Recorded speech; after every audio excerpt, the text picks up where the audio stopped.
Hello বন্ধুরা, আজ শুভ দোল পূর্ণিমা। সকলকে শুভ দোল পূর্ণিমার শুভেচ্ছা জানিয়ে আজকের ক্লাসটি শুরু করছি। আজকের বিষয় হচ্ছে তেজস্ক্রিয়তা। তেজস্ক্রিয়তা থেকে খুব একটা প্রশ্ন আসে না।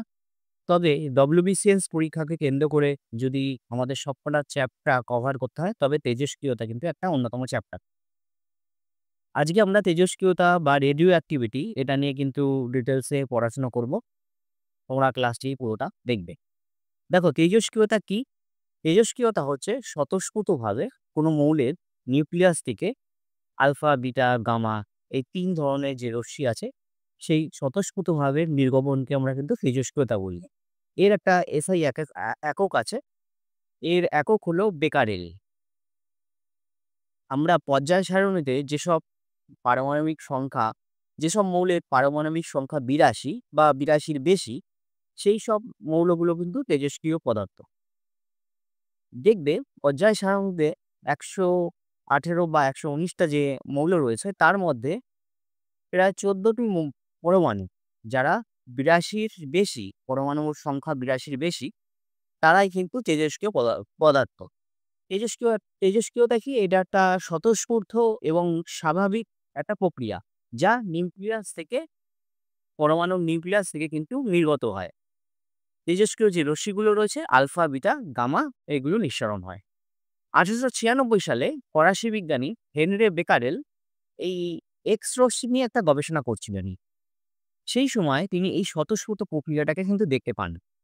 পরবর্তীকালে ওনারই ছাত্রী মাদাম কুরি এবং পিয়ের কুরি এই স্বতঃস্ফূর্ত বিক্রিয়াটা বা স্বতঃস্ফূর্ত যে প্রক্রিয়াটা সেটাকে নিয়ে কিন্তু আরো গবেষণা চালায় এবং গবেষণা চালিয়ে তারা রেডিয়াম, পোলোনিয়াম, থোরিয়াম এবং অক্টিনিয়াম, থোরিয়াম এবং অক্টিনিয়ামের মতন ভারী, ভারী মৌলের কিন্তু নিউক্লিয়াস থেকে এরকম রশ্মির নিঃসরণ কিন্তু দেখেছে স্বতঃস্ফূর্তভাবে। আর এই যে মাদাম কুরি, উনি নোবেল পুরস্কার পান এই যে রেডিয়াম এবং পোলোনিয়াম। মাদাম কুরি ও পিয়ের কুরি এনারা দুজনেই নোবেল পুরস্কার পান। মহিলা হিসাবে ১ম ২ বার আ নোবেল পুরস্কার পান কিন্তু এই মাদাম কুরি। ঠিক আছে? উনি ছিলেন ওই বেকারেলের ছাত্রী। ঠিক আছে? তাও ১৮৯৬ সালে যে গবেষণা হচ্ছিল এক্স রশ্মি গবেষণা, সেখান থেকে কিন্তু এই পিয়ের কুরি এবং মাদাম কুরি তারা এই বিস্তারিত গবেষণাটা কন্টিনিউ করার পর রেডিয়াম, পোলোনিয়াম এবং থোরিয়ামের মতন ভারী মৌলের নিউক্লিয়াস থেকে এরকমই রশ্মির বিকিরণ কিন্তু দেখতে পেয়েছেন। ঠিক আছে? এই তেজস্ক্রিয়তার বৈশিষ্ট্য আমরা দেখব যে ৩ টে রশ্মি আমরা জানি আলফা, বিটা, গামা। তবে অনেক ক্ষেত্রে কিন্তু পজিট্রন, নিউট্রন এবং নিউট্রিনো নামক কিছু কণাও কিন্তু এই তেজস্ক্রিয় মৌল থেকে নিঃসরণ হয়। আগেই বলেছি যে তেজস্ক্রিয় মৌলের যাদের পারমাণবিক সংখ্যা ৮২ র বেশি বা ৮৩ অলমোস্ট, তাদের থেকে কিন্তু এই স্বতঃস্ফূর্তভাবেই আলফা, বিটা, গামা এই যে রশ্মিগুলো সেগুলো কিন্তু নিঃসরণ হয়।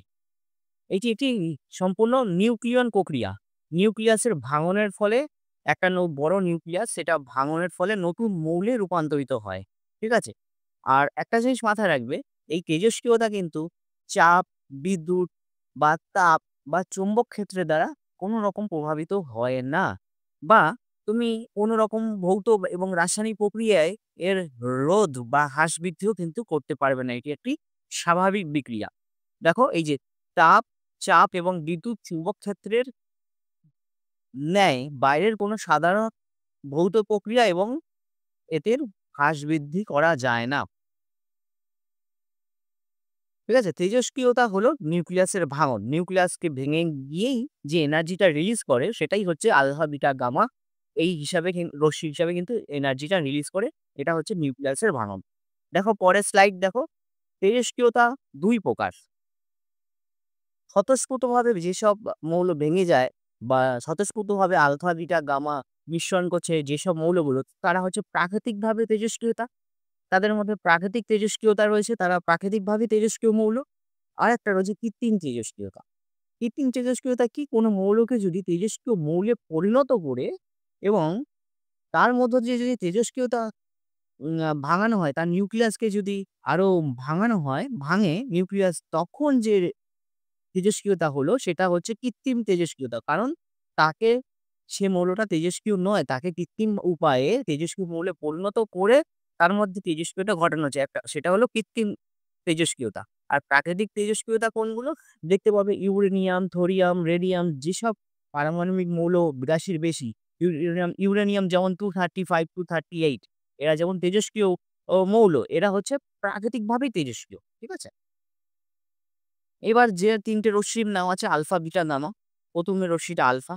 আলফা রশ্মিটা কি? আলফা রশ্মি হচ্ছে তেজস্ক্রিয় পদার্থ যার মধ্য দিয়ে যা নির্গত হিলিয়াম নিউক্লিয়াস। তেজস্ক্রিয় পদার্থ দ্বারা নির্গত হিলিয়াম নিউক্লিয়াস। ঠিক আছে? এটি হচ্ছে ধনাত্মক চার্জযুক্ত কণা। আলফা রশ্মি কিন্তু ধনাত্মক চার্জযুক্ত কণা। এর আধান কত? 3.2 × 10⁻19 কুলম্ব। এটার কি হচ্ছে? হাইড্রোজেন পরমাণু ভরের ৪ গুণ হচ্ছে এই আলফা রশ্মি। আমরা হিলিয়াম পরমাণু এইভাবে লিখি। আলফা রশ্মির জন্য He4, নিচে এইখানে 2। দেখো আমার কাছে লেখার ইকুইপমেন্টস গুলো নেই। কোনরকম ভাবে লিখছি, একটু বুঝে নিও। এখানে হচ্ছে ৪ গুণ, ভরে ৪ গুণ এই যে হাইড্রোজেন পরমাণু ভরের ৪ গুণ কিন্তু এই হিলিয়াম পরমাণু নির্গত হয়। এটা একটি ধনাত্মক চার্জযুক্ত কণা। আর এর আধান হচ্ছে 3.2 × 10⁻19 কুলম্ব। ঠিক আছে? সবথেকে ভর বেশি হচ্ছে এই আলফা রশ্মির। আলফা রশ্মির সবথেকে ভর বেশি হওয়ার জন্য এর ভেদন ক্ষমতা সবচেয়ে কম। ভর বেশি হওয়ার জন্য কিন্তু এর ভেদন ক্ষমতা সবচেয়ে কম। এটি যেহেতু চার্জযুক্ত কণা, তাই বিদ্যুৎ ক্ষেত্র বা চুম্বক ক্ষেত্রের মধ্য দিয়ে যদি যায়, এটাকে কিন্তু প্রবাহিত বা কন্ট্রোল করা যায়। তাই বিদ্যুৎ এবং চুম্বক ক্ষেত্রের মধ্য দিয়ে কিন্তু প্রবাহিত হলে এটা এই যে ধনাত্মক কণা, তাই একে কিন্তু কন্ট্রোল করা যায়। আমরা পরে দেখব বিটা রশ্মি। বিটা রশ্মি ঠিক উল্টো, এটা হচ্ছে ঋণাত্মক আধানযুক্ত কণা। এর আধান কি? এর আধান হচ্ছে 1.6 × 10⁻19 কুলম্ব। এটা ইলেকট্রন ভরের সমান, অর্থাৎ 9.1 × 10⁻31 কেজি ইলেকট্রনের যে ভর রয়েছে, সেই ভরের সমান কিন্তু এই বিটা রশ্মি। ঠিক আছে? এর আধান কিন্তু ঋণাত্মক, আর আধানের মান হচ্ছে 1.6 × 10⁻19 কুলম্ব। এটি কি হয়? তড়িৎ ক্ষেত্র এবং চুম্বক ক্ষেত্র ঠিক আলফা রশ্মির মতন, যেহেতু আলফা রশ্মি একটা চার্জযুক্ত কণা, সেই কারণে তড়িৎ ক্ষেত্র এবং চুম্বক ক্ষেত্র দিয়ে প্রবাহিত হয়। ঠিক সেরকমই ভাবে বিটা রশ্মি, যেহেতু এটিও ঋণাত্মক চার্জযুক্ত কণা, সেটিও কিন্তু তড়িৎ ক্ষেত্র বা চুম্বক ক্ষেত্রের দ্বারা বিক্ষিপ্ত হয়। বিটা রশ্মি প্রতীক বলতে পারো বিটা, আর আলফা রশ্মিকে আলফা হিসাবে ডিনোট করা হয়। পরের স্লাইড দেখো। গামা রশ্মি দেখো। এই গামা রশ্মি হচ্ছে নিরপেক্ষ। নিরপেক্ষ মানে এর না পজিটিভ না নেগেটিভ। তাই জন্য এর কোনো ভরও নেই। আর এ হচ্ছে বৈদ্যুতিক তড়িৎ ক্ষেত্র এবং চুম্বক ক্ষেত্র দ্বারা কোনো রকমভাবে আকৃষ্ট হয় না। দেখো, এই যে বৈদ্যুতিক বা চুম্বক ক্ষেত্র দ্বারা আকৃষ্ট বা প্রভাবিত হয় কারা? যাদের চার্জ আছে। যেমন আলফা রশ্মি পজিটিভ চার্জ, বিটা রশ্মি নেগেটিভ চার্জ। এই আধানযুক্ত যেসব চার্জ আছে তারাই আকৃষ্ট হবে। সেক্ষেত্রে যেহেতু গামা রশ্মি কোনো আধান বিশিষ্ট নয়, নিস্তড়িক, তাই এই চুম্বক ক্ষেত্র এবং বিদ্যুৎ ক্ষেত্র দ্বারা কোনো আকৃষ্ট হয় না। এর ভরও নেই। এর বেগ হচ্ছে আলোর বেগের সমান। আলোর বেগ কত? 3 × 10⁸ মিটার পার সেকেন্ড। এই 3 × 10⁸ মিটার পার সেকেন্ড বেগের সমান কিন্তু গামা রশ্মি। গামা রশ্মিকে গামা দিয়ে লেখা হয়। দেখো এইখানে যে ছবিটা দেখো, এই যে আলফা রশ্মি যেহেতু এটা মাইনাস, ঋণাত্মক আধানযুক্ত, এদিকে বেঁকে যাচ্ছে। সরি, আলফা রশ্মি যেহেতু ধনাত্মক আধানযুক্ত, এদিকে বেঁকে যাচ্ছে। বিটা রশ্মির মান ঋণাত্মক, এদিকে বেঁকে যাচ্ছে। এবং নিস্তড়িৎ যেহেতু, গামা রশ্মি একদম কোনোভাবে তড়িৎ ক্ষেত্র বা চুম্বক ক্ষেত্রে প্রবাহিত না করে সোজা বেরিয়ে যাচ্ছে। বুঝতে পারলে? পরের স্লাইড দেখো। আমরা এই তেজস্ক্রিয়তার কি ভাবে ব্যবহার করতে পারি? আমরা যে তেজস্ক্রিয়তা জানলাম যে নিউক্লিয়াসের স্বতঃস্ফূর্তভাবে যে বিকিরণগুলো হয়, যাদের পারমাণবিক ক্রমাঙ্ক হচ্ছে ৮২-র বেশি, সেই সব মৌলগুলোকে আমরা কিভাবে ব্যবহার করতে পারি? কোনো ক্ষেত্রে রোগ নিরাময়ের জন্য আমরা ব্যবহার করি। রোগ নির্ণয়ের জন্য কিন্তু এই তেজস্ক্রিয়তা ব্যবহার করা হয়। কি করা হয়? রোগ নির্ণয় হচ্ছে শরীরের ভেতরে ১ম এ একটি তেজস্ক্রিয় আইসোটোপ প্রবেশ করানো হয়।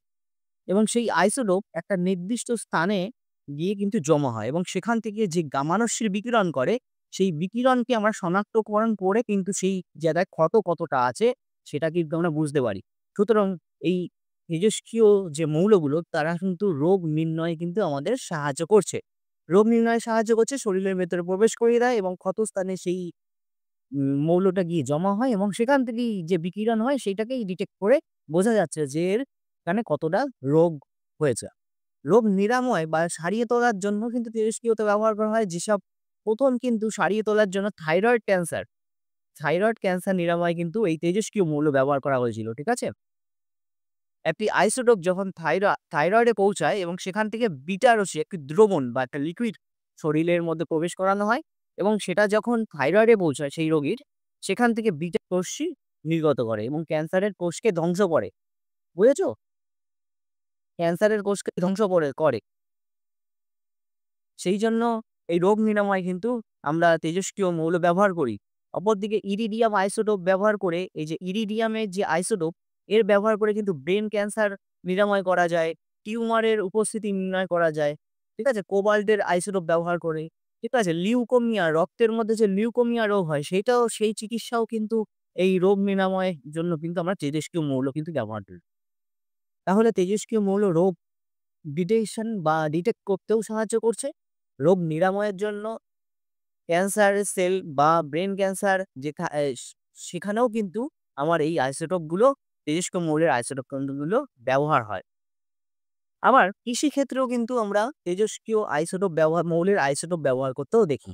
কৃষিক্ষেত্রে কি বলছে, ফসলের যে পুষ্টির জন্য কিন্তু প্রচুর পরিমাণে সার ব্যবহার করা হয়। ফলে মাটির উৎপাদন ক্ষমতা বাড়ানোর জন্য যে সার ব্যবহার করা হয় এবং অতিরিক্ত সার ব্যবহার ফলে কিন্তু এই উৎপাদন ক্ষমতা নষ্ট হয়, মাটির ক্ষতি হয়। সেই অতিরিক্ত সার ব্যবহার না করে একটি আইসোটোপ এমনভাবে ব্যবহার করা হয় যাতে মাটিতে কতটা পরিমাণে সার লাগবে সেটা হিসাব করা যায়। যেটাকে এবং এই তেজস্ক্রিয় আইসোটোপগুলো পোকামাকড়, যেসবগুলো পেস্ট সেইগুলোকে কিন্তু দূর করতে সাহায্য করে। ফলে কৃষিক্ষেত্রেও কিন্তু এই তেজস্ক্রিয় আইসোটোপ ব্যবহার করেও ফল কিন্তু পাওয়া গেছে। খাদ্য সংরক্ষণ মানে হচ্ছে যেসব খাদ্য রেফ্রিজারেটরে অনেক সময় রেখে দেওয়া হয় যাতে বহু সময় সেই খাদ্যটা নষ্ট না হয়, তার জন্যও কিন্তু আমরা এই তেজস্ক্রিয় আইসোটোপ ব্যবহার করি। ঠিক আছে? খাদ্যের মধ্যে যে ক্ষতিকারক অনেক সময় যদি রেখে দেওয়া হয় যে ক্ষতিকারক ব্যাকটেরিয়া জন্মায়, সেই তেজস্ক্রিয় আইসোটোপ যদি আমরা ব্যবহার করি, সেইসব ব্যাকটেরিয়াগুলোকে কিন্তু ধ্বংস করা হয়। ব্যাকটেরিয়া বা জীবাণু ধ্বংস হয়ে সেই খাদ্যটা কিন্তু অনেক সময় ব্যবহার করার জন্য উপযোগী থাকবে। এবার আমরা দেখব তেজস্ক্রিয়তার সূত্র কি? ১৯০২ সালে রাদারফোর্ড এবং সরি, দুটো নামই কিন্তু তোমাদের মনে রাখতে হবে। ১৯০২ সালে রাদারফোর্ড এবং সরি কিন্তু এই তেজস্ক্রিয়তার ক্ষয়সূত্র বা অবক্ষয় সূত্র কিন্তু আবিষ্কার করেছিলেন। এই সূত্রটা কি? বলছে তেজস্ক্রিয় পরমাণুর ভাঙন তেজস্ক্রিয় পরমাণুর ভাঙন বা অবক্ষয়ের হার ওই সময়ে উপস্থিত অক্ষত পরমাণুর সমানুপাতিক হবে। যদি কোনো তেজস্ক্রিয় পরমাণু ভেঙে যাচ্ছে স এবং সেই সময় যে অবশিষ্ট যে পরমাণু রয়েছে তার হার সেই অক্ষত পরমাণুর সমানুপাতিক হবে। একটুখানি দেখো, এইখানে দেখো পরমাণুটা 0.5 পরমাণুটা ধরো অবশিষ্ট রয়েছে। সময় T। ঠিক তারপরে যখন অর্ধেক হয়ে গেল 0.25, দেখো এখানে সময়ও কিন্তু সমানুপাতিক হারে বেড়ে গেল। এখানে দেখো আরো যখন সময় কিন্তু সমানুপাতিকভাবে বেড়ে গেল। এটাই হচ্ছে তেজস্ক্রিয়তার ক্ষয়সূত্র। ঠিক আছে?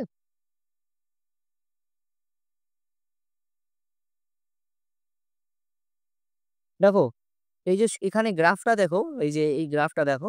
এখানে গ্রাফটা হচ্ছে ভাঙনের পূর্বে দেখো অক্ষত তেজস্ক্রিয় পরমাণু দেখো ইউরেনিয়ামের 235 92 এটা এবং এই যে T সময়ে আর এদিকে N হচ্ছে অক্ষত পরমাণুর সংখ্যা। দেখো dN/dt, এই যে গ্রাফের ঢাল ভাঙনের ঢাল অবক্ষয়ের ঢাল। এইভাবে কিন্তু জিনিসটা সমানুপাতিক। সময়ের সাথে, সাথে অবক্ষয়ের হার উপ অবশিষ্ট পরমাণুর অবক্ষয়ের হার কিন্তু সমানুপাতিক। এই হচ্ছে তেজস্ক্রিয়তার সূত্র। দেখো আজকের ক্লাসটি কিন্তু এতটুকুই। আজকে দোল উৎসব ছিল। আমি একদমই সময় করে উঠতে পারিনি। আজকের এই তেজস্ক্রিয়তা থিওরি ক্লাস কিন্তু আমি এতটুকুই। আমি এই থিওরি ক্লাস কিন্তু আর কন্টিনিউ করব না। তেজস্ক্রিয়তার উপরে যে প্রশ্নগুলো বিভিন্ন পরীক্ষায় এসেছে সেই এমসিকিউ টাইপের প্রশ্ন কিন্তু আমি ক্লাসে তোমাদের ডিসকাস করে দেব। ঠিক আছে? তাতে কিন্তু তোমাদের এই থিওরি পড়ার পর যখন এমসিকিউ ক্লাসটা করবে, তাতে তোমাদের প্রিপারেশনটা কিন্তু সেরা হবে। তোমাদের কেমন লাগলো ক্লাসটি? তোমরা কমেন্টে জানাতে পারো। ভালো লাগলে লাইক করো এবং আমার চ্যানেলকে সাবস্ক্রাইব করে নিও। ধন্যবাদ। দেখা হচ্ছে পরের ভিডিওতে। আজকের জন্য বাই, বাই। টাটা।